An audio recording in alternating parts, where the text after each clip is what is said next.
নমস্কার বন্ধুরা, চৈতি সিম্পল কিচেনে সবাইকে স্বাগতম। আশা করি তোমরা সবাই খুব ভালো আছো আর আমিও ভালো আছি। বড়দের প্রণাম আর ছোটদের ভালোবাসা জানিয়ে আমি আমার রেসিপি এখন থেকেই শুরু করলাম।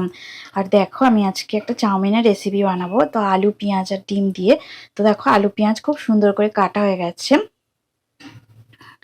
তো চলো রেসিপিটা শুরু করা যাক। আর কি কি দেবো তোমাদের সঙ্গে সবটাই শেয়ার করব। তো দেখো, আমার সাদা তেল বসিয়ে দিয়েছিলাম কড়াতে, তো হাই ফ্লেমে রেখে দিয়েছি আমি। কড়াটা বেশ গরম হয়ে গেছে।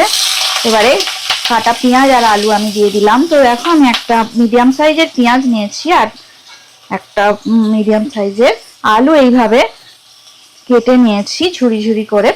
তো খুব সরু করে কাটা নয়, একটু হালকা মোটা মোটা আছে আলু আর পেঁয়াজ কাটা। তো এইভাবে রান্না করলে ভালোই লাগে খেতে। আর কি দিচ্ছি তোমরা অবশ্যই দেখতে থাকো। দেখো, একটু সামান্য হলুদ করে দিলাম। আজকে একটু অন্যরকম ভাবে চাউমিনের রেসিপি আমি করে দেখাবো। তোমরা স্কিপ করো না, ভিডিওটা দেখতে থাকো, খুবই ভালো লাগবে। তো পরিমাণ মতো দেখো আমি নুন দিয়ে দিলাম। আলু ভাজা আর পেঁয়াজ ভাজার জন্য যতটা নুনের দরকার ঠিক ততটাই দিয়ে দিলাম। এবার গ্যাসের ফ্লেমটা আমি একদম লো ফ্লেমে করে রেখে দিলাম, নাহলে আবার আলু আর পেঁয়াজ পুড়ে যেতে পারে। তো তাই জন্য লো ফ্লেমে করে রেখে দিয়েছি। তো কিছুক্ষণ নাড়ার পরে নাড়াচাড়া করে নেব দেখো আমি। তারপর হালকা করে আমি একটু চাপা দিয়ে দেব, ঠিক 2 মিনিটের জন্য আমি চাপা দিয়ে দেব। একদম লো ফ্লেমে রেখে দিলাম আর কিছুক্ষণের জন্য আমি চাপা দিয়ে দিলাম। ফিরে আসছি 2 মিনিট পরে।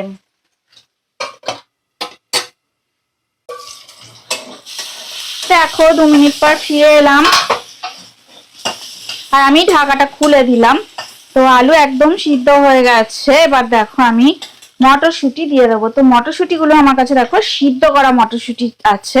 তো এইভাবে দেখো, মানে কিছু মটরশুঁটি আমি সিদ্ধ করে নিয়েছি। কালারটাও দেখো কত সুন্দর আছে। তো আমার স্টোরেজ মটরশুঁটি এইভাবে করাই থাকে। তো এটা অন্য এক সময় তোমাদের সাথে আমি শেয়ার করব। তো কিভাবে স্টোর করতে হয় মটরশুঁটি অনেকেই জানো, কিন্তু কেউ আবার আমার ভিডিও হয়তো দেখছো, তারা হয়তো জানো না কিভাবে মটরশুঁটি এইভাবে স্টোর করতে হয়।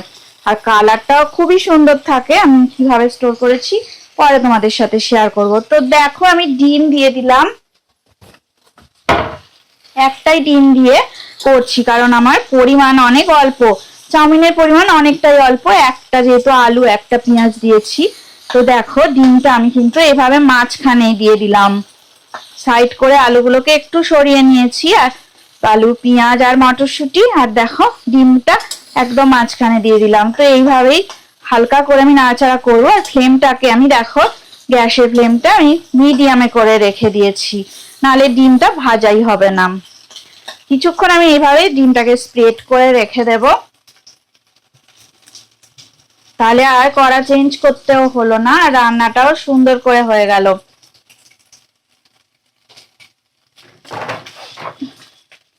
দেখো, এই ডিমটা দেখো এখন ভাজা ভাজা হয়ে গেছে। তো সব একসাথে আমি এইবারে মিক্সড করে নেব আর তার মধ্যে দিয়ে দেবো দেখো আমি এই একটু চাউমিনের মশলা। তো আমি পান্ডার চাউমিন কিনেছিলাম, তো তাতেই একটা প্যাকেট দিয়েছে। তো পুরো প্যাকেটটাই আমি দিয়ে দিলাম, মশলার প্যাকেট।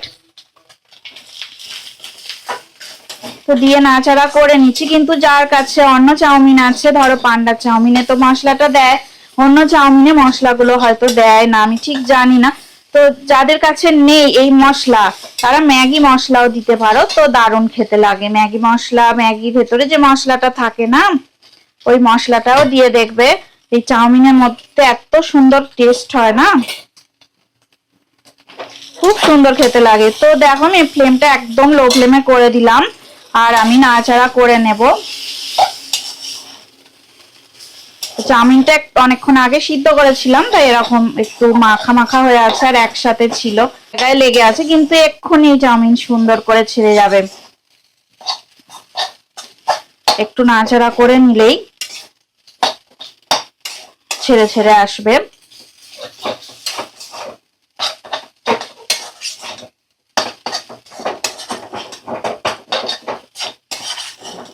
সকালে বা বিকেলে জলখাবারে অবশ্যই তোমরা এটা বানিয়ে দেখতে পারো, তো খুবই ভালো লাগবে। আর বাচ্চাদের টিফিন দেওয়ার জন্য তো অত্যন্ত সুস্বাদু, দারুণ খেতে লাগবে। আর এই যে আমি সুন্দর করে হলুদ দিয়ে রান্নাটা করছি না, তার জন্য কালারটা খুবই সুন্দর আসছে দেখো। আর আমি খুব অল্প তেলে, একদম মানে আমি 2 চামচ তেল দিয়ে এই রান্নাটা করে নিলাম। আমি আর এক ফোঁটাও তেল দিইনি। আর তার মধ্যে দেখো ডিম ভাজা করতে গেলে কতটা বেশি তেল লাগে। যদি তুমি আলাদা করে তোমরা ডিম ভাজা করে করো না, তাহলে অনেকটাই বেশি তেল চলে যাবে। তো তাই জন্য আমি কিন্তু আলু ভাজার সাথেই একসাথে করেই করে নিই। তাই জন্য একদম অল্প সামান্য তেলেই, তুমি 2 চামচ তেলেই এই সুন্দর করে দেখো কতটা চাউমিন আমি বানিয়ে ফেললাম। প্রায় 3 জনের খাওয়ার মতো চাউমিন আমি বানিয়ে ফেললাম। আর এই দেখো কত সুন্দর ছেড়ে ছেড়ে গেছে একদম। আর দেখো গায়ে গায়ে লেগে নেই। তো কিছুক্ষণ নাড়াচাড়া করার পরেই এটা ছেড়ে যাবে। আর এই যে এত কম তেলে সুন্দর রান্নাটা হয়ে গেল, চাউমিন রান্না। তোমরা এইভাবে বাড়িতে বানিয়ে অবশ্যই সবাইকে দেবে, সবাইকে খাবে। তো চাউমিনের রেসিপি আমার একেবারে রেডি হয়ে গেছে। তো আমি এই রেসিপিটা এখন সার্ভ করে দেব। আমি দেখো গ্যাসের ফ্লেমটা অফ করে দিলাম। তো দেখো আমি একটা সুন্দর প্লেট নিয়ে নিয়েছি, একটা ওভাল টাইপের প্লেট। তো ওই প্লেটে আমি দেখো চাউমিনটা সুন্দর করে সার্ভ করছি। তো কত সুন্দর দেখতে হয়েছে দেখো, কত কালারফুল।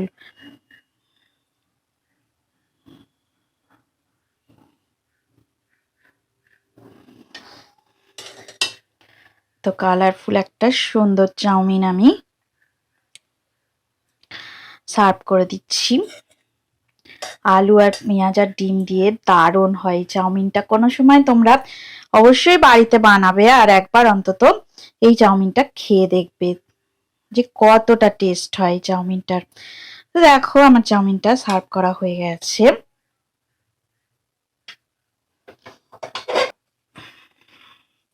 এবার দেখো আমি উপর থেকে সামান্য একটুখানি টমেটো সস দিয়ে দেব।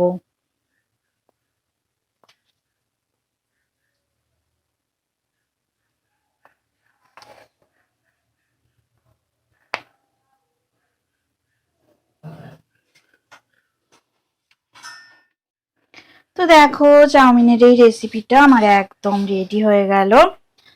রেসিপিটা যদি ভালো লেগে থাকে, ডিম আলু পেঁয়াজ দিয়ে চাউমিনের এই রেসিপিটা তোমাদের যদি ভালো লেগে থাকে, অবশ্যই লাইক দেবে, শেয়ার করবে আর কমেন্ট করে আমাকে জানাবে তোমাদের কেমন লাগলো। তোমরা সবাই ভালো থাকো, সুস্থ থাকো আর আমার রেসিপি এইভাবে দেখতে থাকো। এতক্ষণ ধরে রেসিপিটা দেখার জন্যে অনেক অনেক ধন্যবাদ। আর পুরনো বন্ধুদের তো অনেক ধন্যবাদ আমাকে এগিয়ে নিয়ে যাওয়ার জন্যে। আর নতুন বন্ধু যারা আছো আমার চ্যানেলটা সাবস্ক্রাইব করে আমার পাশে থেকো, তাহলে আরো সুন্দর সুন্দর রেসিপি তোমরা দেখতে পাবে। আর তোমরা ভালো ভালো কমেন্ট করো, তাহলে আমি আরো উৎসাহ পাই। তোমাদের ভালো ভালো কমেন্ট পড়তে আমার খুব ভালো লাগে। তো আজকের মতো টাটা, পরে আবার নতুন রেসিপি নিয়ে তোমাদের সামনে আমি আবার চলে আসবো।